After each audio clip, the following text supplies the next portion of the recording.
வணக்கம் நேயர்களே, நான் உங்கள் மணிகண்டன் பிரபாகரன். பக்தி யுகம் சேனல் மூலியமா உங்களை சந்திக்கிறத மிக்க மகிழ்ச்சி. இன்னைக்கு நம்ம சிறப்பு விருந்தினராக யார் வந்திருக்காங்க பாத்தீங்கன்னா, இன்னைக்கு ஒரு சிறப்பு விருந்தினராக யாரை பார்க்க போறோம் அப்படின்னா, தலைமுறையான்னு சொல்றதை விட கரெக்டா 9 தலைமுறையா அவங்க வந்து ஜோதிடத்துல இருக்காங்க.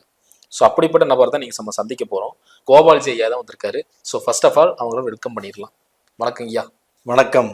பிஸி ஷெட்யூல்ல எங்களுக்காக ஒரு இன்டர்வியூ வந்து அரேஞ்ச் பண்ணது ரொம்ப நன்றி. ஏன்னா ஒரு முக்கியமான ஒரு தலைப்பு பேச போறோம். ஏன்னா நீங்க ஒரு 9 தலைமுறையா இருக்கிறதுனால தான் அந்த விஷயத்தை நாங்க இந்த எபிசோட்ல வந்து நாங்க பண்ணலான் இருக்கோம். நன்றி நன்றி. மேக்ஸிமம் பாத்தீங்கன்னா நிறைய பேர் சொல்லுவாங்க கர்மா இஸ் பூமரான்னு சொல்லுவாங்க. ஸோ நம்ம முன்கூட்டி என்னென்ன தப்புலாம் பண்ணணுமோ அது இப்பதான் அனுபவிக்கிறோம் அப்படிம்பாங்க.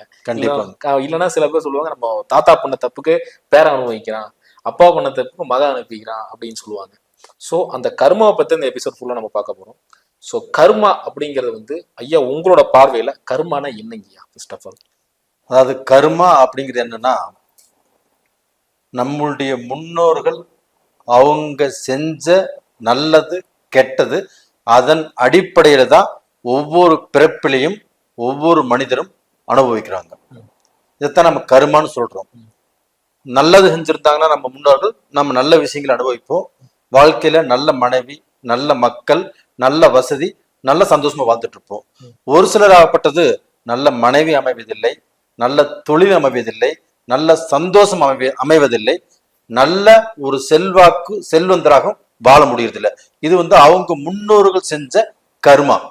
இதை எப்படி நம்ம ஜாதகத்துல கண்டுபிடிக்கிறது அப்படின்னா, சனி பகவான் தான் கர்மாவை கண்டுபிடிப்பதற்குண்டான முக்கிய கிரகம். சனி பகவான் சொன்னா கர்மக்காரகன்னு சொல்லிடலாம். கண்டிப்பா அந்த சனி பகவான் வச்சுதான் நம்ம கர்ம வினைகளை நம்ம எப்படின்னு நம்ம தெரிஞ்சுக்கிறோம். அது எப்படி இங்க நம்மளே இப்ப நம்ம ஒரு ஜாதகத்தை எடுத்து நீங்க சொல்ற பலனை வச்சு நாங்க ஒப்பிட முடியுமா? கண்டிப்பா ஒப்பிட முடியும். இப்போ வந்து சனி பகவான் 7ல இருக்கிறாருன்னு வச்சுக்கோங்களேன். அந்த 7ஆம் இடம் என்பது கலஸ்திரஸ்தானம். கலஸ்திரஸ்தானம் அப்படின்னா ஒரு மனிதனுடைய வாழ்க்கை சம்பந்தப்பட்டது. அப்ப அந்த வாழ்க்கைங்கிறது என்ன? ஆணும் பெண்ணும் இணைந்ததுதான் வாழ்க்கை. அந்த இடத்துல சனி இருக்கும் போது அவங்க மனைவியால் கண்டிப்பாக கஷ்டப்படுவாங்க. இல்லைன்னா மனைவி அமைவது ரொம்ப லேட் ஆகும். இல்ல கல்யாணம் பண்ணியும் கணவனும் மனைவியும் சந்தோஷமாக இல்லற வாழ்க்கையை திருப்தியாக கொண்டு போக முடியாது. பாதி நாள் நல்லா வாழ்வாங்க, அப்புறம் குழப்பம் வந்துடும், பிரச்சனைகள் வந்துடும், பிரிவு வந்துடும், டைவர்ஸ்க்கே போயிடுவாங்க. இது 7ஆம் இடத்து சனி பகவானால வரக்கூடிய வினை. இது 9ஆம் இடங்கய்யா. இது 9ஆம் இடம் என்பது என்னன்னா பாக்கியஸ்தானம். ஒருத்தர் வாழ்க்கையில நல்ல செல்வாக்கா செல்வந்தரா இருக்கிறாங்கன்னா அவருக்கு பார்ப்பா சுக்கிரதசையா அவருக்கு என்ன பாக்கியம் செஞ்சாரோ அப்படின்னு சொல்லுவோம் இல்லையா? அந்த பாக்கியத்தை அழிக்கக்கூடியதுதான் அந்த 9ஆம் இடம். அப்போ அந்த 9ஆம் இடம் கெட்டு போச்சுனாவே அவருடைய பாக்கியம் கெட்டு போயிரும். அப்ப அவர் எவ்வளவு சம்பாதிச்சாலும் எவ்வளவு நல்ல நிலைமைக்கு வரும்னு நினைச்சாலும் அவர் எவ்வளவு உழைச்சாலும் அந்த நிலைக்கு வர முடியாது. அந்த பாக்கியத்தை அவரால் அடைய முடியாது. அப்ப அந்த பாக்கியம் கெட்டு போயிடுச்சுனாவே அவருடைய மன நிம்மதி கெடும், மன சந்தோஷம் கெடும், மன திருப்தி எல்லாமே கெடும், எந்த விஷயத்திலுமே. அப்ப அந்த பாக்கியஸ்தானங்கிறது என்ன? மனைவினால, செய்யக்கூடிய தொழில்னால, அவங்களுடைய வசதி வாய்ப்புகள்னால, அவங்களுடைய மக்கள்னால, இது எல்லா விஷயத்திலுமே அவருக்கு பாதிப்புகள் உண்டாகும். அதனால அந்த பாக்கியம் கெட்டு போச்சுனாவே அவர் வளர முடியாது. வளர்ந்தாலும் அவர் இருந்தாலும் நிம்மதியாக இருக்க முடியாது. அப்போ ஒரு ஜடம் மாதிரி வாழ்ந்துக்கலாம். ஜோதிடம் பார்க்கும் போதே இந்த கர்மா ரீதியா வரக்கூடிய கஸ்டமர்ஸ் இருப்பாங்க இல்லைங்களா, கிளைண்ட் இருப்பாங்க. ஸோ அவங்க கேட்கக்கூடிய கேள்வி என்னன்னா, இப்போ வந்து பாத்தீங்கன்னா இந்த பரிகாரம் ஏதாவது இருக்குங்களா ஐயா, ஏதாவது இந்த கர்மால இருந்து விடுபட முடியுமா அப்படின்னு கேட்கும்போது அவங்களுக்கு என்ன பதில் சொல்லுவீங்க? அவங்களுக்கு வந்து பார்க்க போனா எந்த இடம் ஜாதகத்துல ஃபர்ஸ்ட் கெட்டு இருக்குது, அப்ப ஜாதகத்தை கொண்டு வர சொல்லி அந்த ஜாதகத்தை பரிசீலனை பண்ணி, அப்ப எந்த இடத்துல அந்த கர்மா விதி நம்மளுக்கு தெரியுதோ அது சம்பந்தப்பட்ட கோயிலுக்கு போக சொல்லுவோம். அப்ப அந்த கோயிலுக்கு போய் அந்த பரிகாரம் செய்வதனால அவங்க வந்து மோட்சம் அடைவாங்க. சில விஷயத்துக்கு நாமளே பரிகாரம் செஞ்சு கொடுப்போம். அப்படி செய்வதனாலையும் சிலர் மோட்சம் அடைகிறாங்க. அப்ப ஜாதகம் பார்த்து அவங்க எந்த இடத்துல எந்த கர்மா கெட்டிருக்குதுன்னு தெரிஞ்சுக்கிட்டு தான் அந்த பரிகாரம் சொல்லுவோம். Super super. அதாவது நீங்க சனியை பத்தி சொன்னீங்க, சனினாலதான் வந்து கர்மா வந்து டிசைட் பண்ண போறது அப்படின்னு. ஸோ அப்ப கன்ஜெக்ஷன்ஸும் இருக்கும் இல்லைங்களா? இப்ப சனி ராகு, சனி கேது, இதுவும் வந்து கர்மா தானுங்களா? அது கூட சேர்ற கிரகம். இந்த கர்மாவுக்கு விதிவிலக்கு இருக்குதா அப்படின்னா, அப்ப அந்த சனி பகவான் இப்ப 7ல இருக்கிறாங்கன்னு வச்சுக்கோங்களேன்.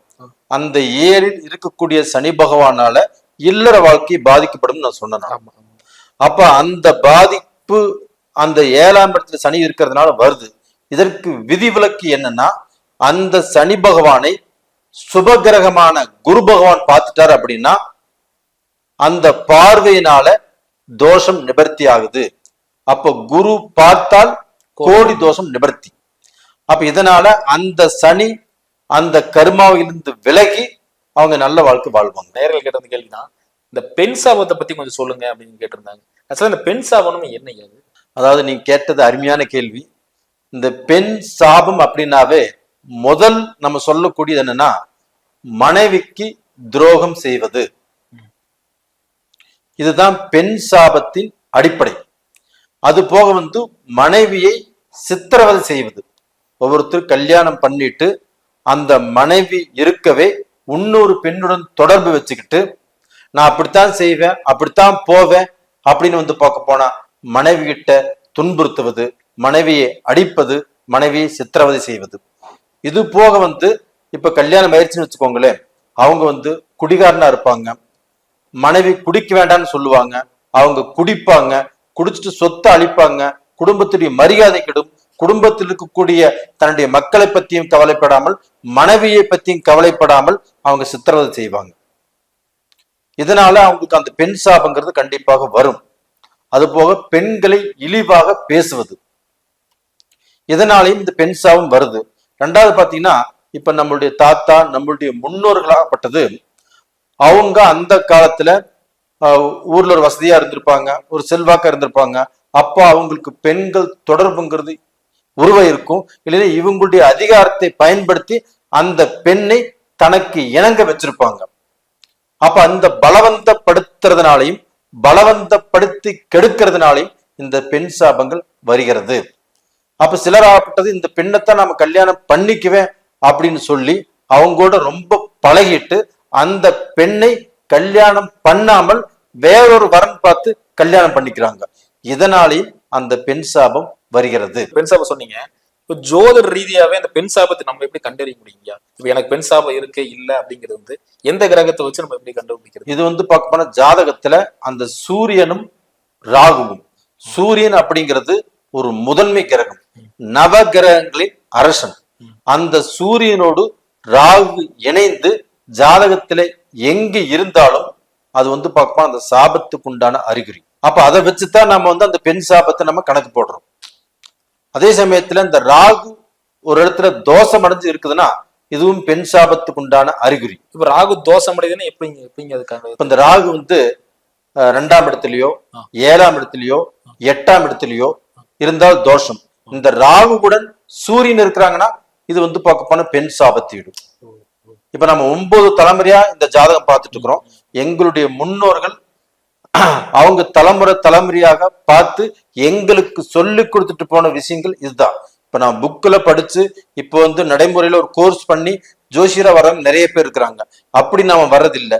நாம நடைமுறையில எங்களுடைய முன்னோர்கள் அவங்க எங்களுக்கு கொடுத்துட்டு போன சொத்து இந்த சாஸ்திரம் தான். அப்ப அதை படிச்சுட்டு நம்ம வர்றதுனால கண்டிப்பாக ஒரு ஜாதகத்தை பார்த்தாலுமே அவங்களுக்கு பூர்வீக தோஷம் இருக்குதா, பெண் சாபத்தீடு இருக்குதா, அவங்களுக்கு பார்க்க போனா பித்ரு சாபம் இருக்குதா, கோ சாபம் இருக்குதா. கோ சாபம் என்ன? இப்ப மாடு பசுமாடு, அந்த பசுமாடை வதைப்பது, சித்திரவதை செய்வது, அந்த பசுமாடை அவங்க பால் மறந்ததுக்கு அப்புறம் அந்த பசுமாடை வெட்டருக்கு கொடுப்பது, அந்த பசுமாட்டு கறியை நாம சாப்பிடுவது, இது கோ சாபம் சொல்லுவோம். அதே சமயத்துல பித்ரு சாபம் அப்படிங்கிறது அவங்களுடைய முன்னோர்களுக்கு செய்ய வேண்டிய திதிகளை கண்டிப்பா கொடுத்துருக்க மாட்டாங்க. சூப்பரா சொன்னீங்க. ஏன்னா நிறைய பேத்துக்கு இருக்கிற டவுட் என்னன்னா, ஒரு 100க்கு ஒரு 40% சொல்லிடலாம் உங்களுக்கு பித்ரு சாபம் இருக்குன்றாங்க. சோ பித்ரு சாபத்தை நம்ம எப்படி சார் ஃபர்ஸ்ட் கண்டுபிடிக்கிறது? இப்ப என் ஜாதகத்துல பித்ரு சாபம் இருக்கு இல்லைங்கிறது எந்த கிரகத்தை வச்சு நம்ம பார்க்க முடியும்? இந்த பித்ரு சாபம் இருக்குது அப்படின்னா இந்த கேது பகவான் வச்சுதான் பார்க்க முடியும்.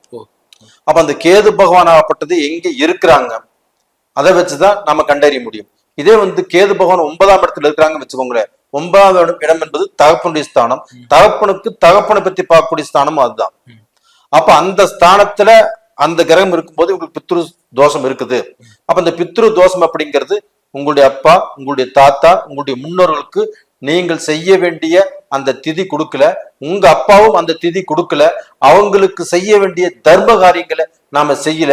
அப்படி இருக்கும்போது அந்த பித்ரு தோஷங்கள் நம்மளுக்கு உருவாகுது. அந்த செய்யக்கூடிய அந்த கடமைகளை அங்க செஞ்சுட்டோம்னா இந்த பிரச்சனை இல்லை. கண்டிப்பா பிரச்சனை இல்லை. அப்ப நாம தலையெடுத்து அவங்களுடைய அந்த திதியை வச்சு நாம செய்ய வேண்டிய அந்த முறைகளை நம்ம செஞ்சுட்டோம்னா அந்த பித்ரு தோஷத்துல நம்ம விடுதலை ஆகும். சில பேர் பாத்தீங்கன்னா ஒரு வீடு இருக்கும், ஒரு பூர்வீக சொத்து இருக்கும், ஸோ ஒரு தாத்தாவோட சொத்து இருக்கும், அந்த சொத்தே வராம இருக்கும். அதாவது அந்த சொத்து பெரிய ஒரு சொத்து இருக்குன்னா அதை கொண்டே கோயில் எழுதி கொடுக்கறது, இல்ல யாரோ ஒரு நபர் வந்தாங்கன்னா அவங்க நபரை கொண்டே கொடுக்கறது. சோ இந்த மாதிரி ஒண்ணு நடக்கும் பாத்தீங்கன்னா, ரத்தம் வந்ததுக்கே இந்த சொத்துக்கள் இல்லாம. இது பூர்வீக தோஷம். பூர்வீக தோஷம்னா இப்ப உங்க அப்பா, உங்க தாத்தா, உங்க பாட்டன், உங்க பூட்டன், இந்த வம்சத்துல அவங்க நிறைய சொத்துக்கள் வச்சு வாழ்ந்திருப்பாங்க. ஆனா அந்த சொத்துக்கள் எல்லாமே இப்போ ஒருத்தர் இருக்கிறாங்க, அவங்களுடைய அப்பா மூலியமாக அவங்களுக்கு வந்துச்சா அப்படின்னா வந்திருக்காது. இந்த சொத்து எங்களுது, இந்த ஊர் எங்களுது, இந்த இடத்துல நாங்க குடியிருந்தோம், இந்த பங்களா எங்களுது அப்படின்னு சொல்லிக்கலாம் மொழியோ, அந்த சொத்து அவங்களதாக இருக்காது. உரிமை கொண்டாட முடியாது. அப்ப அந்த சொத்துங்கிறது அவங்க முன்னோர்கள் சம்பாரிச்சிருப்பாங்க, அது இவங்களுக்கு வந்திருக்காது. அப்ப அந்த பூர்வீக சொத்துக்களாகப்பட்டது நம்மளுக்கு கிடைக்காம போகுது. நம்மளுடைய பூர்வீகத்திலேயே அவங்க சம்பாதிச்சு அதை அவங்க அனுபவிக்காமல் போகுது. அப்போ அவங்க சம்பாதிச்ச சொத்துனால அவங்களுக்கு எந்த பலனும் கிடைக்காது. அவங்க தாத்தா சம்பாதிச்ச சொத்துனால பலன் கிடைக்காது. அவங்க பாட்டன் சம்பாதிச்ச சொத்துனாலையும் பலன் கிடைக்காது. இது பூர்வீக சாபத்தீடு.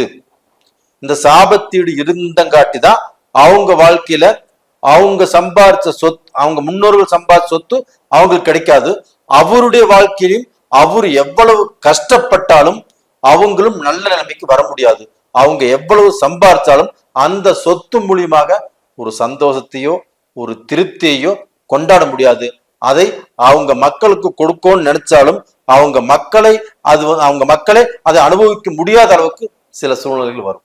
இதுல ஏதாவது விதிவிலக்கு ஏதாவது இருக்குங்களா, இல்ல பரிகாரம் ஏதாவது இருக்குங்களா? இதுக்கு பரிகாரம் அப்படிங்கிறது நிறைய கோயில்கள் இருக்குது. இதே இந்த பூர்வீக சாபம் கிளியர் ஆவதுக்கு பாத்தீங்கன்னா இந்த பவானி கூடுதுறை இருக்குது இல்லைங்களா? ஆமாங்க. இங்க ஈரோடு மாவட்டத்துல பவானி கூடுதுறை 3 நதிகள் சங்கமிக்கக்கூடிய இடம். அங்க சங்கமேஸ்வரர் கோயில். அப்ப அந்த நதிக்கு போய் அவங்க குளிச்சுட்டு அவங்களுடைய ஆடையை அந்த தண்ணியில விட்டுட்டு அங்க விநாயகர் கும்பிட்டு சங்கமேஸ்வரர் கும்பிட்டு போகலாம். அது போக அப்படி இல்லைன்னா சாஸ்திர ரீதியாக பரிகாரம் தேடிக்கணும் அப்படின்னா இதுக்கு சில கலசங்கள் செஞ்சு அந்த கங்கையில கொண்டு போய் இவங்களுடைய சாபத்தீடு கரைஞ்சு போகணும்னு சொல்லி அது கூட உப்பு சேர்த்தி அந்த கலசத்தையும் அந்த உப்பையும் அந்த கங்கையில கரைக்கணும். அந்த உப்பு கரையிற மாற அந்த கலசமும் கரைஞ்சு இவங்க சாபத்தீடுகளாகப்பட்டதை கரைஞ்சு இத்தனை வருட காலம் பல தலைமுறையாக அனுபவித்து வந்த அந்த சாபத்தீடுகள் எல்லாமே கரைஞ்சு போயிடும். இவங்க பரிசுத்தமாயிருவாங்க. ஸோ இல்லத்தரசில் நம்ம கமெண்ட் செக்ஷன்ல போட்டாலும் கேட்கறோம். ஸோ என்னன்னா நிறைய இப்போ ஹஸ்பண்ட் சம்பாதிக்க போறாரு, இல்லை அப்பா சம்பாதிக்கிறாரு, பட் வீட்டுல இந்த பணம் வருது. அந்த பணம் அதாவது வீட்டுல தங்கவே மாட்டேங்குது, ஏதோ ஒரு செலவுக்கு போயிருது. இல்லைங்க ஒரு 5000 ஒரு 5000 பீரோ எடுத்து வைக்கலாம்னா அதுக்கு வாய்ப்பு இல்லை. 2 நாள் ஏதோ பிரச்சனை இல்ல ஹாஸ்பிட்டல் செலவு வந்துருச்சு, இல்ல ஏதோ ஃபீஸ் கட்டணும் சம்திங் இப்படிலாம் வந்துருது. ஸோ இந்த எதனால எங்களுக்கு பணம் சேர மாட்டேங்குது வீட்டுல. ஸோ அதுக்கு ஏதாவது பரிகாரம் இருக்கான்னு கேட்க சொன்னாங்க. அதாவது வீட்டுல இப்ப கணவன் சம்பாதிக்கிறாங்க, இல்ல மனைவி சம்பாதிக்கிறாங்க, இல்ல கணவர் மட்டும் சம்பாதிக்கிறாரு, மனைவி சம்பாதிக்கிறது இல்ல, ஒரு வீட்டுல 2 பேருமே சம்பாதிப்பாங்க.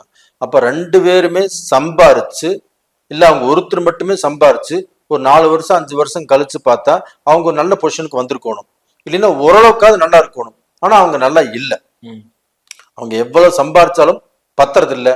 வீண் செலவு, விரை செலவு, தெண்ட செலவு, ஹாஸ்பிட்டல் செலவு, ஏதாவது ஒரு விஷயத்துக்கு அவங்களுக்கு அந்த காசு செலவிட்டே இருக்கோ இல்லையோ மிச்சமாகறதே இல்லை. அப்ப இதற்கு காரணம் என்ன அப்படின்னா ஃபர்ஸ்ட் அவங்களுடைய ஜாதகங்களை பார்க்கணும். அப்ப அந்த ஜாதகத்துல விரையாதிபதி தசை ஏதாவது நடக்குதா? அப்படி நடந்துச்சுன்னா அந்த தசை முடிகிற வரைக்கும் இந்த விரயங்கள் கண்டிப்பா அவங்களுக்கு இருந்துட்டே இருக்கும். அப்படி இல்லைன்னா இப்போ இந்த சாஸ்திர பிரகாரம் பாத்தீங்கன்னா நம்மளுடைய முன்னோர்கள் சொன்ன விஷயம் என்னன்னா கண்ணேருன்னு சொல்லுவாங்க, கண் திருஷ்டின்னு சொல்லுவாங்க. அப்ப இந்த கண் திருஷ்டினால கண்டிப்பாக அவங்க எவ்வளவு சம்பாரிச்சாலும் ஒரு திருப்தி இருக்காது, மிச்சமாகாது. அவங்களுக்கு உடல் ரூபத்துல பிரச்சனை, மனசு சரி இருக்காது. இந்த மாதிரி விஷயத்துல அனுபவிச்சுட்டே இருப்பாங்க. அப்ப அவங்க இதுக்கு என்ன காரணம்னு தெரியாமல் புலம்பிட்டு இருப்பாங்க. அப்ப அந்த திருஷ்டிக்குண்டான பரிகாரம் பண்ணிட்டாங்கன்னா கண்டிப்பாக நல்லா இருப்பாங்க. இப்ப எங்களது 9 தலைமுறையாக எங்களுடைய முன்னோர்கள் எங்களுக்கு சொல்லி கொடுத்த விஷயம் இதுதான். ஃபர்ஸ்ட் அவங்க ஜாதகத்தை பாருங்க, அவங்க ஜாதகத்துல எப்படி இருக்குன்னு தெரிஞ்சுக்கோங்க. அப்ப அவங்க ஜாதகம் நல்லா இருக்குது, அவங்க இந்த அளவுக்கு கஷ்டப்படுறாங்க அப்படின்னா அவங்களுக்கு பார்க்க போனா அவங்களுக்கு மேல உள்ளவங்களோ, அவங்களுக்கு சரிசமமா உள்ளவங்களோ, அவங்களுடைய பார்வையோ, இல்ல வீட்டுக்கு எத்தனையோ பேர் வர்றாங்க போறாங்க, அவங்களுடைய தீட்டுப்பட்டோ இவங்க சாமியை கும்பிட்டு இருக்கலாம். அதனால வீட்டுல தெய்வத்துடைய அனுகிரகம் இல்லாம போகலாம். இதன் மூலியமாக அவங்க பாதிக்கப்படுறதுக்கும் வாய்ப்புகள் இருக்குது. அப்ப அது என்ன ஏதுன்னு பார்த்து தெரிஞ்சுக்கிறது நல்ல விஷயம். பல்வேறு கேள்விகளுக்கு பதில் சொல்லிட்டீங்க. ரொம்ப நன்றி. இதே மாதிரி நீங்க நிறைய அடுத்தடுத்து இன்டர்வியூ கொடுக்கணும்னு நாங்க கேட்டுக்கிறோம். அதே சமயத்துல இப்ப நீங்க என்ன பேட்டி எடுத்தீங்க, யாராவது இது மாதிரி டவுட்டு அந்த சாபங்களை பத்தி அவங்களுடைய வாழ்க்கையில நல்ல நிலைமைக்கு வர முடியல அப்படிங்கிறவங்க யாராவது இருந்தாங்கன்னா கண்டிப்பாக அவங்களுடைய ஜாதகத்தை பார்க்க சொல்லுங்க. அதற்கு தெளிவான வழிகாட்டுறோம். நீங்க கேட்ட கேள்விகள் தான் ஐயா கிட்ட நாங்க முன்ன எடுத்து கொடுத்துருக்கோம். அதுக்கான பதிலும் உங்களுக்கு கொடுத்துருக்காரு. ஸோ இது உங்களுக்கு பயனுள்ளதா இருக்கும் நம்புறோம். ஸோ இதே மாதிரி இன்னொரு காலையில் சந்திக்கும் வரை உங்களிடமிருந்து விடைபெறுவது உங்கள் மணிகண்டன் பிரபாகரன். நன்றி, வணக்கம். வணக்கங்க ஐயா. உங்களிடமிருந்து விடைபெறுவது ஜி கோபால். நன்றி, வணக்கம். வணக்கம்.